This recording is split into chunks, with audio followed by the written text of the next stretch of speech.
أعوذ بالله من الشيطان الرجيم. بسم الله الرحمن الرحيم.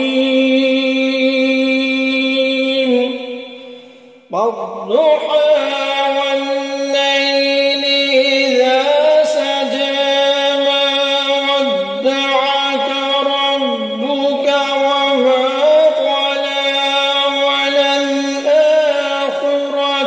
خير لك من الأولى. اے پیغمبر صلی اللہ علیہ وسلم، قسم ہے چڑھتے دن کی روشنی کی اور رات کی جب اس کا اندھیرا بیٹھ جائے کہ آپ کے پروردگار نے نہ آپ کو چھوڑا ہے اور نہ ناراض ہوا ہے، اور یقیناً آگے آنے والے حالات آپ کے لیے پہلے حالات سے بہتر ہیں۔ تو نبوت کے بعد شروع میں کچھ دن ایسے گزرے جس میں حضور اکرم صلی اللہ علیہ وسلم کے پاس کوئی وحی نہیں آئی۔ اس پر ابو لہب کی بیوی نے طعنہ دیا کہ آپ کے پروردگار نے ناراض ہو کر آپ کو چھوڑ دیا ہے۔ اس پر یہ صورت نازل ہوئی۔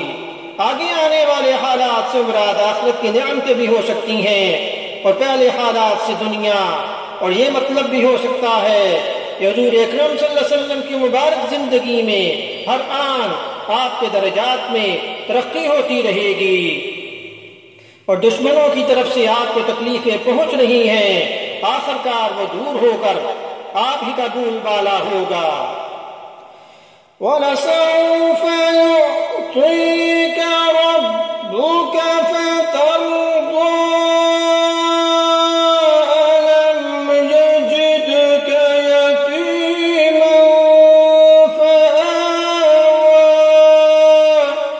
اور یقین جانو کہ ان قریب آپ کا پروردگار آپ کو اتنا دے گا کہ آپ خوش ہو جائیں گے۔ کیا اس نے آپ کو یتیم نہیں پایا تھا پھر آپ کو ٹھکانہ دیا؟ تو حضور اقدس صلی اللہ علیہ وسلم کے والد آپ کی پیدائش سے پہلے ہی وفات پا گئی تھی۔ والدہ کا بہت کم عمری میں انتقال ہو گیا تھا۔ اللہ نے آپ کے دادا عبدالمطلب اور آپ کے چچا ابو طالب کے دل میں آپ کی ایسی محبت ڈال دی کہ انہوں نے آپ کو اپنی اولاد سے زیادہ عزیز رکھ کر پالا تھا۔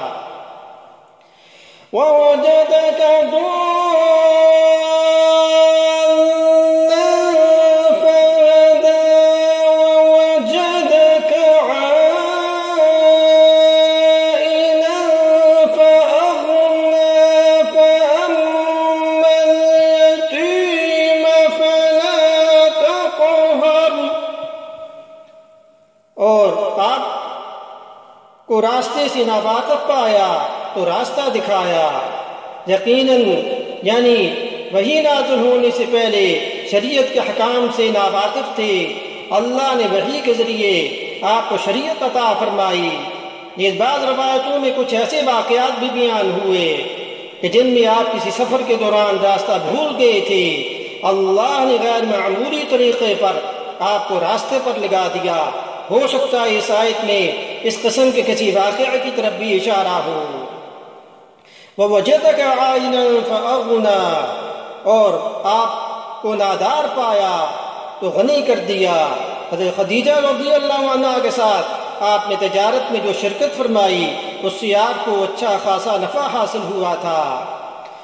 فَأَمَّا الْيَتِيمَ فَلَا تَقْهَرْ وَأَمَّا السَّائِلَ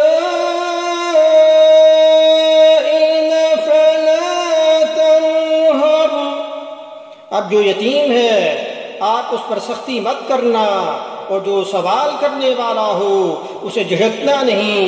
تو سوال کرنے سے مراد وہ شخص بھی ہو سکتا ہے جو مالی مدد چاہتا ہو، اور وہ بھی جو حق طلبی کے ساتھ دین کے بارے میں کوئی سوال کرنا چاہتا ہو۔ دونوں کو جھڑکنے سے منع کیا گیا۔ اگر کوئی عذر ہو تو نرمی سے معذرت کر لینی چاہیے۔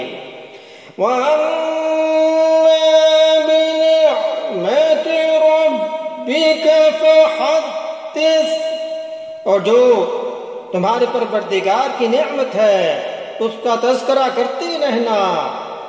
آمنت باللہ